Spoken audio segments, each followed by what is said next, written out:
Espectro de la esquizofrenia. F20, 9, 295, 90. Esquizofrenia. En un esfuerzo por alcanzar la precisión, los criterios del DSM para la esquizofrenia se han vuelto más complicados con los años. A pesar de esto, el patrón básico del diagnóstico sigue siendo tan directo que puede definirse brevemente. 1. Antes de desarrollar la enfermedad, es posible que el paciente presente una personalidad retraída o peculiar diferente. 2. Durante algún tiempo, quizá de 3 a 6 años, antes de desarrollar enfermedad clínica, el paciente puede tener experiencias que, si bien no son psicóticas, predicen el inicio posterior de psicosis. Este periodo prodrómico se caracteriza por anomalías en el pensamiento, lenguaje, percepción y conducta motriz. 3. La enfermedad en sí inicia de manera gradual, con frecuencia de modo imperceptible. Por lo menos 6 meses antes de que se establezca el diagnóstico, el comportamiento empieza a cambiar. Justo desde el inicio, puede incluir ideas delirantes o alucinaciones, o puede ser anunciado por síntomas más leves, como creencias peculiares pero no psicóticas. 4. El paciente se ha mostrado abiertamente psicótico durante al menos uno de esos 6 meses. Se han presentado 2 o más de los 5 tipos de síntomas básicos, descritos al inicio de este capítulo. Uno de los dos debe corresponder a alucinaciones, ideas delirantes o lenguaje desorganizado. 5. La enfermedad genera problemas importantes en el trabajo y en el desempeño social. 6. El clínico puede excluir otros trastornos médicos, consumo de sustancias y trastornos del estado de ánimo como causas probables. 7. Si bien la mayoría de los pacientes mejora con el tratamiento, pocos se recuperan al grado de volver completamente a su condición premórbida. Existen varias razones por las cuales es importante diagnosticar con precisión la esquizofrenia. Frecuencia. Se trata de una condición común. Hasta 1% de la población general adulta presenta este trastorno. Por causas desconocidas, los varones desarrollan sintomatología varios años antes que las mujeres. Cronicidad. La mayoría de los individuos que desarrolla esquizofrenia presenta síntomas durante toda su vida. Intensidad. Si bien casi ningún paciente requiere meses o años de hospitalización, como ocurría antes del advenimiento de los medicamentos neurolépticos, la incapacidad para el desempeño social y laboral puede ser profunda. Los síntomas psicóticos pueden variar en grado de intensidad. Véase el texto entre barras de la P74. Manejo. El tratamiento adecuado casi siempre implica el uso de fármacos antipsicóticos, los cuales, a pesar del riesgo de efectos colaterales, con frecuencia deben tomarse de por vida. Si bien casi todo el mundo lo hace, es probable que resulte incorrecto hablar de la esquizofrenia como si se tratara de un solo trastorno. Es casi seguro que corresponda a una agrupación de etiologías subyacentes diversas a las que se aplican los mismos criterios diagnósticos básicos. También es importante señalar que, además de los criterios formales, es común encontrar en los pacientes con esquizofrenia otros síntomas. Aquí menciono algunos. Disfunción cognitiva. Con frecuencia se observan tendencia a la distracción, desorientación y otros problemas cognitivos, si aun cuando los síntomas de la esquizofrenia se describen característicamente en integridad sensorial. Disforia, ira, ansiedad y depresión son algunas de las reacciones emocionales comunes que resultan de la psicosis. Otros pacientes muestran afecto inapropiado, como reír cuando nada parece chistoso. Las crisis y los trastornos de ansiedad se identifican con mayor frecuencia. Ausencia de introspección. Muchos pacientes se niegan a tomar sus medicamentos por creer equivocadamente que no están enfermos. Trastorno del sueño. Algunos enfermos permanecen despiertos hasta avanzada la noche y se levantan tarde cuando tratan de hacer frente al inicio de las alucinaciones o las ideas delirantes. Consumo de sustancias. El consumo de tabaco es particularmente común. Afecta a 80% de todos los pacientes con esquizofrenia. Suicidio. Hasta 10% de estos pacientes, en particular los varones jóvenes con diagnóstico reciente, se quita la vida. Ya que la esquizofrenia puede presentarse de muchas formas distintas, y puesto que es tan importante para los individuos, la sociedad y la historia de los trastornos mentales, la ilustraré con las historias de 4 pacientes. Características esenciales de la esquizofrenia. La imagen clásica de un paciente con esquizofrenia es la de una persona joven, al final de la adolescencia o alrededor de los 20 años, que ha tenido 1. Ideas delirantes, en particular de persecución, y 2. Alucinaciones, en particular auditivas. Sin embargo, algunos pacientes cursan con 3. Lenguaje incoherente o desorganizado, 4. Conducta psicomotriz con anomalías intensas, síntomas de catatonía, o 5. Síntomas negativos, como limitación del afecto o abulia, no se sienten motivados para trabajar o mantener una vida familiar. Para el diagnóstico, son necesarios al menos 2 de estos 5 tipos de síntomas psicóticos, uno de los cuales debe corresponder a ideas delirantes, alucinaciones o lenguaje desorganizado. Criterio A. Es probable que el paciente presente algunos síntomas del estado de ánimo, pero serán relativamente breves. La enfermedad suele aparecer de manera gradual, quizá casi imperceptible, y establecerse en al menos 6 meses en un crescendo de miseria y caos. La letra pequeña, no desestime las de duración, 6 meses o más, con síntomas del criterio a por lo menos un mes, discapacidad, disfunción social, laboral o personal, diagnóstico diferencial, otros trastornos psicóticos, trastornos del estado de ánimo o cognitivos, trastornos psicóticos por afecciones físicas o consumo de sustancias, ideas peculiares, con frecuencia, políticas o religiosas, compartidas por una comunidad. Notas para codificación, especifique, con catatonía, VACP 100. Si el trastorno ha durado al menos un año, especifique la evolución. Primer episodio, cuadro agudo activo. Primer episodio, en remisión parcial. Primer episodio, en remisión total. Episodios múltiples, cuadro agudo activo. Episodios múltiples, en remisión parcial. Episodios múltiples, en remisión total. Persistente, no especificado. Usted puede especificar la gravedad. No obstante, no tiene que hacerlo. VACP 74. Mientras que el DSM-5 y cada uno de sus predecesores mencionaba varios tipos de esquizofrenia, el DSM-5 las ha eliminado en gran medida. ¿A qué se debe y por qué estaban ahí en primer lugar? Tristemente, las categorías venerables de befrénica, desorganizada, catatónica y paranoide, cada una de las cuales tiene raíces profundas en el siglo XIX, simplemente no predijeron mucho, no lo suficiente, en todo caso, para justificar su existencia. Además, no siempre se mantuvieron, como era de esperarse, de un episodio de psicosis al siguiente. La catatonía, siempre identificada con más frecuencia en afecciones distintas de la esquizofrenia, fue ahora degradada a un especificador que hace referencia a conductas que no solo ocurren en la esquizofrenia, sino en los trastornos del estado de ánimo y en las enfermedades físicas. Y las otras categorías antiguas, si bien interesantes para la discusión, al menos para los clínicos con edad suficiente para haber sido criados utilizando estos conceptos, fueron relegadas al cajón empolvado de la historia, junto con la terapia febril y el empaquetamiento con sábanas mojadas. Lionel Childs. Cuando era joven, Lionel Childs siempre se mantuvo un tanto aislado, incluso de sus dos hermanos y su hermana. Durante los primeros años de escuela, adquirió una actitud de sospechas y otros niños le hablaban. Rara vez parecía sentirse cómodo, incluso con quienes lo habían conocido desde el preescolar. Nunca sonreía o mostraba demasiada emoción, de modo que, cuando cumplió 10 años, incluso sus hermanos pensaban que era extraño. Los adultos decían que era nervioso. Durante algunos meses de su adolescencia, se interesó en la magia y en lo oculto. Leía mucho sobre brujería y formulación de hechizos. Más tarde, decidió que le gustaría ser pastor. Pasaba muchas horas en su habitación, aprendiéndose de memoria los pasajes de la Biblia.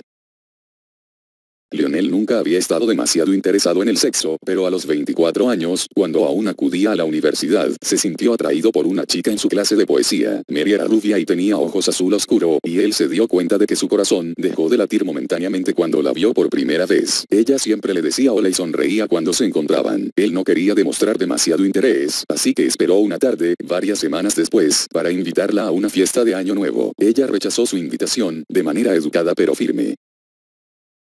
Como le mencionó Lionel a un entrevistador meses después, pensó que esto era extraño. Durante el día, Mary era amistosa y abierta con él, pero cuando se la encontraba por la noche, se mostraba reservada. Él sabía que en esto había algún mensaje que se le escapaba, y lo hacía sentirse muy tímido e indeciso. También observó que sus pensamientos se habían acelerado tanto que no podía ordenarlos. Observé que mi energía mental se había reducido, le dijo al entrevistador, así es que fui a ver al médico. Le dije que se me estaba formando gas en los intestinos, y yo pensaba que eso me producía erecciones, y todos mis músculos parecían flácidos. Me preguntó si utilizaba drogas o si me estaba sintiendo deprimido. Le dije que ninguna de las dos. Me prescribió unos tranquilizantes, pero yo tiré la receta. Lionel era anormalmente delgado, incluso para una persona de constitución tan ligera, y su piel tenía un color blanco pastoso. Vestido en forma casual, se sentaba en silencio y sin moverse. Durante la entrevista, su lenguaje era del todo ordinario, un pensamiento desembocaba de manera lógica en el siguiente, y no existían palabras inventadas. Para el verano, se había convencido de que Mary pensaba en él. Había resuelto que algo debía estarlos manteniendo separados. Cada vez que tenía esta sensación, sus pensamientos parecían alcanzar un volumen tan alto que se sentía seguro de que otras personas eran capaces de escucharlos. Se negó a buscar un trabajo de verano ese año y volvió a mudarse a la casa de sus padres, donde se mantuvo en su habitación, pensativo. Le escribió largas cartas a Mary, la mayor parte de las cuales destruyó. En el otoño, Lionel se dio cuenta de que sus parientes estaban tratando de ayudarlo. Si bien le guiñaban un ojo o le daban golpecitos con un dedo para hacerle saber cuando ella estaba cerca, esto no ayudaba. Ella seguía eludiéndolo, en ocasiones solo por algunos minutos. A veces, escuchaba un zumbido en su oído derecho, que le hacía preguntarse si se estaba quedando sordo. Su sospecha pareció confirmarse por lo que llamó en privado un signo claro. Un día, mientras conducía, observó, como si fuera por primera vez, el botón de encendido del desempañante del medallón del auto. Decía Reardef, que para él significaba significaba en inglés right ear deafness, sordera del oído derecho.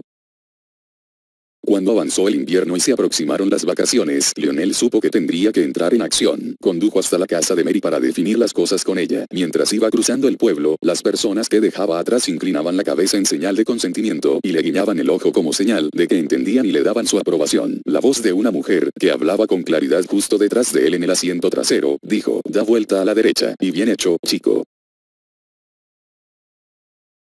Evaluación de Lionel Childs. Para el diagnóstico de esquizofrenia, deben existir 2 de los 5 síntomas enumerados en el criterio A del DSM-5, y Lionel tuvo 2. Ideas delirantes, criterio A1, y alucinaciones, A2. Observe este elemento nuevo del DSM-5. Para el diagnóstico de esquizofrenia, es necesario que entre los síntomas psicóticos de un paciente exista al menos uno de los siguientes: ideas delirantes, alucinaciones y lenguaje desorganizado.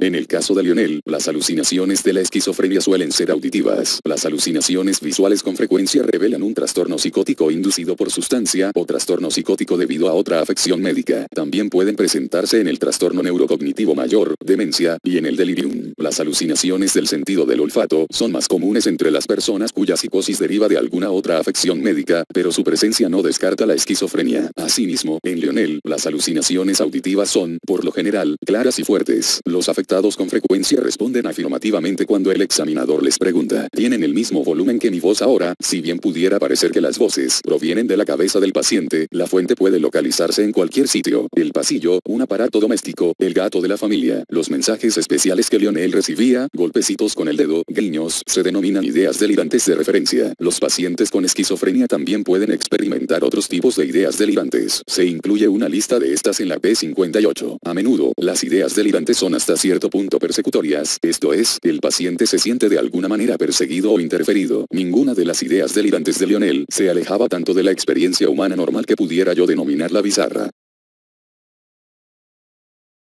Lionel no presentó desorganización del lenguaje, comportamiento catatónico o síntomas negativos, pero otros pacientes con esquizofrenia pueden tenerlos. Su enfermedad interfería de modo significativo en su trabajo, no consiguió empleo durante el verano, y en sus relaciones con otros, permanecía en su habitación pensativo. Podemos inferir que en cada una de estas áreas tuvo un desempeño mucho menor del que tenía antes de su enfermedad. B. Si bien Lionel había escuchado voces solo durante un periodo corto, había tenido ideas delirantes durante varios meses. Los síntomas prodrómicos, sus inquietudes en torno al gas intestinal y la sensación de disminución de la energía mental habían comenzado uno más años antes. Como consecuencia, cubría con facilidad el requisito de la duración total, prodromo, síntomas activos y periodo residual, de al menos 6 meses. C. El médico que consultó Lionel no encontró evidencia de algún otro trastorno médico. En el trastorno psicótico inducido por alcohol pueden observarse alucinaciones auditivas que quizá imiten con precisión las que se encuentran en la esquizofrenia. Las personas que han suspendido el consumo de anfetaminas pueden lesionarse cuando intentan escapar de ideas delirantes de persecución terroríficas. Podríamos sospechar cualquiera de estos trastornos si Lionel hubiera utilizado sustancias recientemente. Lionel también negaba sentirse deprimido. El trastorno depresivo mayor con características psicóticas puede producir ideas delirantes o alucinaciones, pero con frecuencia estas son congruentes con el estado de ánimo, giran en torno a sentimientos de culpa o a un castigo merecido. El trastorno esquizoafectivo podría descartarse, puesto que el paciente carecía de síntomas prominentes del estado de ánimo, depresivos o maníacos. D. Por la duración de sus síntomas, sabemos que no debemos diagnosticar trastorno esquizofreniforme.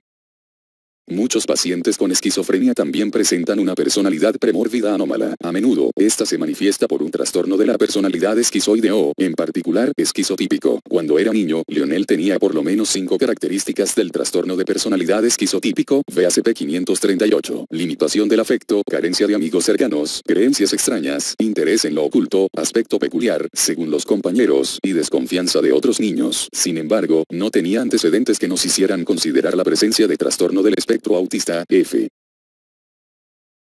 Con 2 síntomas psicóticos y una duración mayor de 6 meses, la enfermedad de Lionel corresponde fácilmente al prototipo de la esquizofrenia típica. Observe que, como ocurre con la mayor parte de los trastornos del DSM-5, deben descartarse las causas médicas y por consumo de sustancias, y considerarse menos probables otras etiologías mentales más sensibles al tratamiento.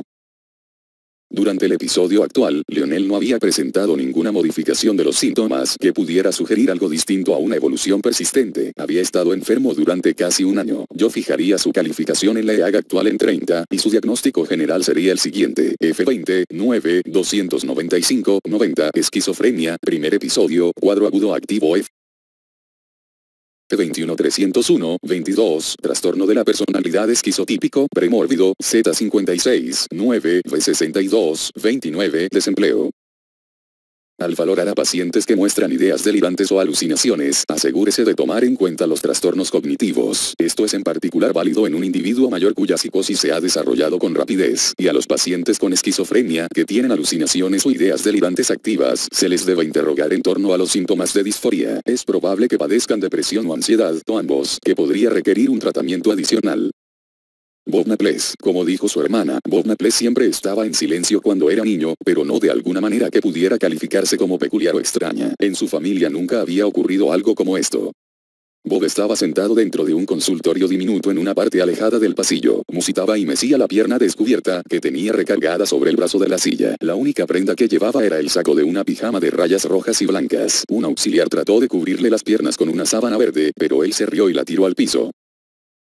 Resultó difícil para su hermana Sharon decir en qué momento había comenzado a cambiar Bob. Nunca había sido muy sociable, dijo, incluso pudieras llamarlo un solitario. Rara vez reía y siempre parecía un poco distante, casi frío. Nunca pareció disfrutar mucho lo que hacía. 5 años después de que terminara la secundaria, había vivido en su casa mientras trabajaba en la tienda de maquinaria de su esposo, pero en realidad nunca vivió con ellos. Nunca había tenido una novia, o un novio, en realidad, aunque en ocasiones hablaba con un par de compañeros de la secundaria si llegaban por ahí. Alrededor de un año y medio antes, Bob había dejado de salir por completo, y ni siquiera regresaba a las llamadas telefónicas. Cuando Sharon le preguntó por qué, él le dijo que tenía mejores cosas que hacer, pero lo único que hacía cuando no estaba trabajando era permanecer en su habitación. El esposo de Sharon le había dicho que, en el trabajo, Bob permanecía en su turno durante los descansos, y hablaba incluso menos que antes. A veces, Dave solía escuchar a Bob reírse solo. Cuando le preguntaba qué era lo gracioso, Bob levantaba los hombros y se volteaba, y regresaba a su trabajo. Durante más de un año las cosas no cambiaron mucho. Luego, cerca de 2 meses antes, Bob había comenzado a permanecer despierto toda la noche. La familia solía escucharlo golpear en su cuarto, azotar cajones y de vez en cuando arrojar objetos. A veces se escuchaba como si estuviera hablando con alguien, pero su habitación estaba en el segundo piso y no tenía teléfono. Dejó de ir a trabajar. Por supuesto, Dave nunca lo despidió, continuó Sharon, pero estaba somnoliento por no dormir durante la noche, y cabeceaba constantemente mientras trabajaba con el torno. En ocasiones, simplemente lo dejaba girando y se dirigía hacia la ventana para asomarse. Dave se sintió aliviado cuando dejó de ir. En las últimas semanas, lo único que Bob decía era Gilgamesh. En una ocasión, Sharon le preguntó lo que significaba y él respondió, no es un zapato rojo mueble sobre una tecla de retroceso. Esto la impresionó tanto que lo escribió. Después de eso, renunció a tratar de pedirle explicaciones. Sharon solo podía especular cómo Bob había ido a dar al hospital. Cuando regresó a casa de la tienda de abarrotes unas horas antes, él se había ido. Entonces, sonó el teléfono y era la policía, que le informaba que lo llevarían al hospital. Un guardia de seguridad en el centro comercial lo había detenido. Estaba balbuceando algo acerca de Gilgamesh y no llevaba nada de ropa, excepto el saco de la pijama. Sharon se limpió el rabillo del ojo con la manga de su blusa. Ni siquiera es su pijama, es de mi hija. Evaluación de Bob Naples. Tome algunos minutos para revisar la historia de Bob e identificar los elementos del prototipo de la esquizofrenia típica. Esta es la imagen que debe llevar en su cabeza, contra la cual comparará a sus pacientes en el futuro. Con distintos síntomas psicóticos, Bob cubría por completo los criterios básicos para la esquizofrenia, además de su lenguaje tan desorganizado, criterio A3, y su comportamiento, salir desnudo, A4, tenía los síntomas negativos de ausencia de expresión oral y abulia, dejó de ir a trabajar, A5. Si bien había tenido síntomas activos por quizás solo algunos meses, su disminución de sociabilidad, incluso para él, había comenzado más de un año antes, lo que prolongaba la duración total de su enfermedad, C, más allá del umbral de 6 meses. El caso clínico deja claro el efecto devastador de los síntomas sobre su trabajo y vida social. B. Sin embargo, incluso con estos rasgos característicos, hay varias exclusiones que deben descartarse. Bob decía solo una palabra cuando ingresó, de modo que no pudo determinarse si tenía deficiencias cognitivas, como ocurriría en caso de delirium, o en un trastorno psicótico inducido por anfetaminas o fenilciclidina. Solo después de iniciado el tratamiento, es posible que pueda conocerse con seguridad su condición cognitiva. Podría buscarse más evidencia de patología cerebral macroscópica, mediante rayos X de cráneo, resonancia magnética genética nuclear, RNN, y pruebas de sangre apropiadas. Los pacientes con trastorno bipolar I pueden mostrar un defecto general del juicio al rehusarse a permanecer vestidos, pero Bob carecía de los otros rasgos característicos de la manía, como el estado de ánimo eufórico o la hiperactividad. Sin duda no presentaba verborrea. La ausencia de síntomas prominentes del estado de ánimo descartaría un episodio depresivo mayor y un trastorno esquizoafectivo. Durante más de un año, Bob había sido encontrado en su torno riéndose solo, de modo que las manifestaciones tempranas de su enfermedad habían estado presentes por más de los 6 meses requeridos para la esquizofrenia. Así, podemos descartar el trastorno esquizofreniforme. Varios de los síntomas de Bob son típicos de lo que solía denominarse esquizofrenia desorganizada. Su afecto era inapropiado, reía sin causa aparente. No obstante, la disminución de la labilidad, denominada aplanamiento o limitación, también podría considerarse un síntoma negativo. En el momento de su valoración, su lenguaje se había reducido a una sola palabra, pero antes había sido incoherente y tan peculiar que su hermana incluso había escrito algunas citas. Por último, existía abulia, la voluntad de hacer cosas. Había dejado de ir a trabajar y pasaba la mayor parte de su tiempo en su habitación, al parecer sin hacer nada. A partir de la información provista por Sharon, parecería justificarse un diagnóstico premórbido de algún tipo de trastorno de la personalidad. Los síntomas específicos de Bob incluyen los siguientes: carencia de amigos cercanos, falta de deseo de establecer relaciones interpersonales, elección de actividades en solitario, falta de disfrute de las actividades y carencia de experiencias sexuales. Se trata de un patrón, a menudo identificado en pacientes con esquizofrenia, que se denomina trastorno de la personalidad esquizoide, p. 535. Si bien el diagnóstico eventual de Bob parecería evidente, debemos esperar los resultados de laboratorio para descartar causas de psicosis distintas a la esquizofrenia. Así, agregaremos el calificador provisional a este diagnóstico. Yo le asignaría una calificación en la EAC de solo 15, F20, 9, 295, 90, esquizofrenia, primer episodio, cuadro agudo activo, provisional, F60, 1, 301, 20, trastorno de la personalidad esquizoide, premórbido. La esquizofrenia desorganizada fue reconocida por primera vez hace aproximadamente 150 años. En su origen se denominó ebefrénica, puesto que comenzaba en una fase temprana de la vida. En griego, ebe significa juventud. Los pacientes con esquizofrenia desorganizada pueden parecer los más psicóticos de todos. Con frecuencia se deterioran con rapidez, hablan sin sentido y descuidan su higiene y aspecto. Sin embargo, la investigación más reciente determinó que el patrón de síntomas no predice lo suficiente para convertir a la esquizofrenia desorganizada en una subcategoría diagnóstica útil, excepto para la descripción de los síntomas existentes. Natasha Oblamov. Ella no está para nada tan mal como Iván. El señor Oblamov hablaba acerca de sus 2 hijos mayores. A los 30 años de edad, Iván tenía esquizofrenia desorganizada tan intensa, como se conocía entonces, que, no obstante la aplicación de neurolépticos y un ensayo con terapia electroconvulsiva, era incapaz de poner 10 palabras juntas de modo que tuvieran sentido. Ahora Natasha, 3 años menor que su hermano, había sido llevada a la clínica por problemas similares. Natasha era artista, se especializaba en hacer copias al óleo de las fotografías que tomaba en el campo cerca de su hogar. Aunque había tenido una exhibición personal en una galería de arte local 2 años antes, nunca había ganado un solo dólar por su trabajo artístico. Tenía una habitación en el departamento de su padre, donde los dos vivían de su pensión de retiro. Su hermano vivía en una sala para pacientes mentales con mal pronóstico en un hospital estatal. Supongo que esto ha estado ocurriendo desde hace tiempo, dijo el señor Oblamov. Debía haber hecho algo antes, pero no quería creer que le estaba pasando a ella también. Los signos habían aparecido por primera vez hace alrededor de 10 meses, cuando Natasha dejó de acudir a su clase en el Instituto de Arte y dejó de atender a sus 2 o 3 estudiantes de dibujo. La mayor parte del tiempo permanecía en su habitación, incluso a la hora de las comidas. Pasaba gran parte de su tiempo haciendo esbozos. Finalmente, su padre llevó a Natasha para ser evaluada debido a que insistía en abrir la puerta. Cerca de 6 semanas antes había comenzado a salir de su habitación varias veces todas las tardes. Se quedaba parada con incertidumbre en el pasillo un momento y luego abría la puerta principal. Después de asomarse de un lado a otro del pasillo, regresaba a su habitación. En la última semana, había realizado este ritual una docena de veces cada tarde. 1 o 2 veces su padre creyó haberla escuchado murmurar algo sobre Jason. Cuando le preguntó quién era Jason, ella solo lo vio inexpresiva, se dio la vuelta y se fue.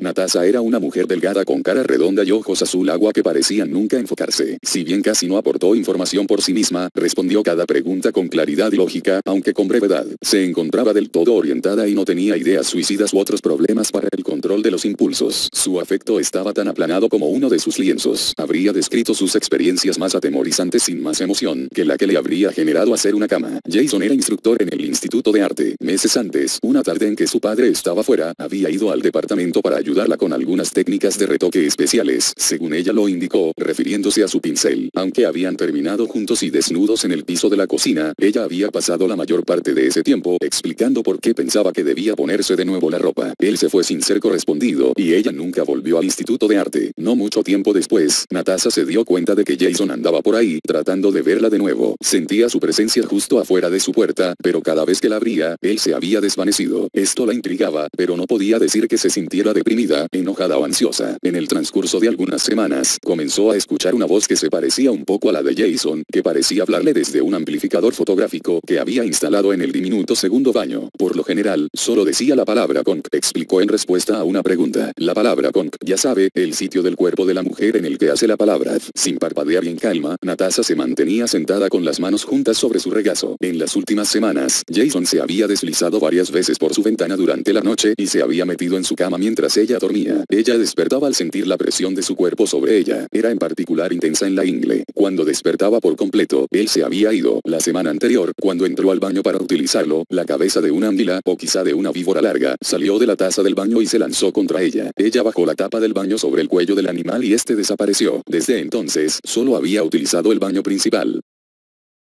Evaluación de Natasha Olamov. Natasha tenía distintos síntomas psicóticos. Incluían alucinaciones visuales, la anguila en el excusado, criterio A2, y una idea delirante no bizarra sobre Jason, A1. También tenía el síntoma negativo de aplanamiento afectivo, hablaba sobre las anguilas y su anatomía privada sin un tinte de emoción, A5. Aunque sus síntomas activos solo habían sido evidentes algunos meses, los síntomas prodrómicos de permanecer en su habitación habían prevalecido cerca de 10 meses, C. No puedo identificar algún dato en el caso clínico que pudiera denominar a bulia, pero su trastorno de manera evidente interfería en su capacidad para terminar una pintura. B. No existe dato alguno en la historia clínica de Natasha que sugiera otra afección médica, que pudiera explicar sus síntomas. Sin embargo, podrían solicitarse primero algunas pruebas de laboratorio de rutina, biometría hemática completa, química sanguínea, examen general de orina. No hay evidencia en el caso clínico que sugiera que cursaba con algún trastorno psicótico inducido por sustancias, y su afecto, si bien aplanado, era agradable, ni con mucho el estado de ánimo con depresión intensa del trastorno depresivo mayor con características psicóticas. D. Por otra parte, nunca había tenido ideas suicidas, y nada sugería un episodio maníaco. La duración de la enfermedad superior a 6 meses descarta el trastorno esquizofreniforme y el trastorno psicótico breve. Por último, su hermano padecía esquizofrenia. Alrededor de 10% de los parientes en primer grado, progenitores,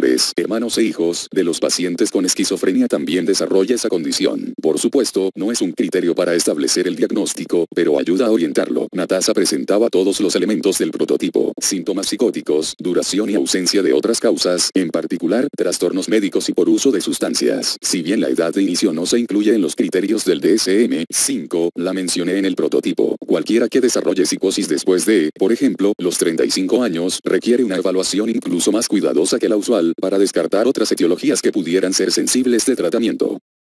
En alguna época anterior, DSM-5, los síntomas de Natasha le hubieran merecido pertenecer al subtipo diagnóstico de la esquizofrenia indiferenciada. Ahora, el diagnóstico de todos es indiferenciado, puesto que había estado enferma menos de un año, si bien más de los 6 meses como mínimo, no habría un especificador de evolución. Le asignaría una calificación en la EAC de 30. Su diagnóstico sería solo el siguiente.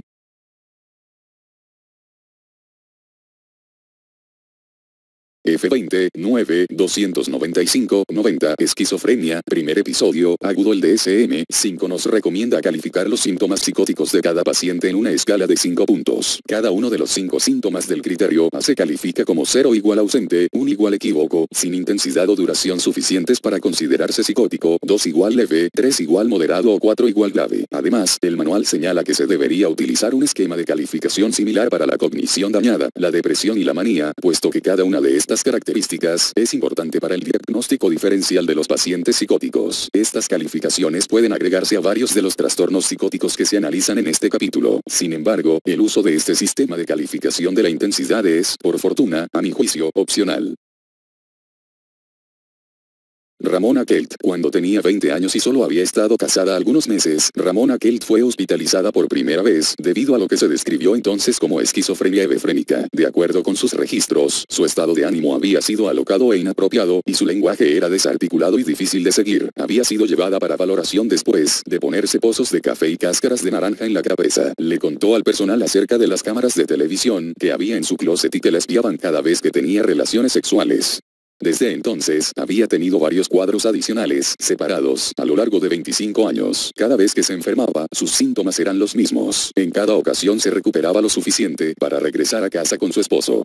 Todas las mañanas, el esposo de Ramona tenía que preparar una lista en donde le indicaba sus actividades del día, incluso contenía la planeación de las comidas y las actividades de la cocina. Sin la lista, podía descubrir, al llegar a casa, que ella no había hecho nada en todo el día. La pareja no tenía hijos y sus amigos eran escasos. La valoración más reciente de Ramona se generó a partir de un cambio en sus planes de atención médica. Su nuevo médico observó que ella aún tomaba neurolépticos. Cada mañana, su esposo los contaba de manera cuidadosa para ponerlos en su plato y la observaba deglutirlos. Durante la entrevista, ella guiñaba los ojos y sonreía cuando no era apropiado. Dijo que ya habían pasado varios años desde que las cámaras de televisión la habían molestado, pero se preguntaba si su closet quizá estuviera embrujado. Evaluación de Ramona Kelt. Ramona había estado enferma durante muchos años con síntomas que incluían comportamiento desorganizado, criterio A4 y una idea delirante en torno a cámaras de televisión. A1. El diagnóstico de esquizofrenia desorganizada, hebefrénica, se habría justificado en otro tiempo con base en su afecto inapropiado y su bizarro discurso. A3. Y comportamiento. Cuando presentaba un cuadro agudo, también cumplía los criterios del DSM-5 para la esquizofrenia. Durante esta valoración se encontraba en un periodo interepisódico, pero mostraba ciertas peculiaridades del afecto, guiños, y las ideas, el closet pudiera estar embrujado, que sugerían síntomas psicóticos atenuados. Presentaba un síntoma negativo intenso persistente. A5. La abulia. Si su esposo no planeaba su día, ella casi no hacía nada, esto le haría merecedora de una calificación en la EAC de 51. Sin embargo, con solo un síntoma psicótico activo, parecía haberse recuperado de manera parcial de su último episodio de esquizofrenia. Por supuesto, para recibir el diagnóstico de esquizofrenia, Ramona tendría que carecer de todos los criterios de exclusión, afecciones médicas generales, trastorno psicótico inducido por sustancia, trastornos del estado de ánimo, trastorno esquizoafectivo. Pienso que estaríamos seguros de asumir que este sigue siendo el caso, de modo que su diagnóstico actual sería el que se indica más adelante. También observe que, incluso, la información imprecisa que se aporta en el caso clínico corresponde de manera apropiada a nuestro prototipo de esquizofrenia típica. El especificador de evolución es idéntico esencialmente al del antiguo diagnóstico de esquizofrenia de tipo residual. F20, 9, 295, 90. Esquizofrenia, episodios múltiples, en remisión parcial.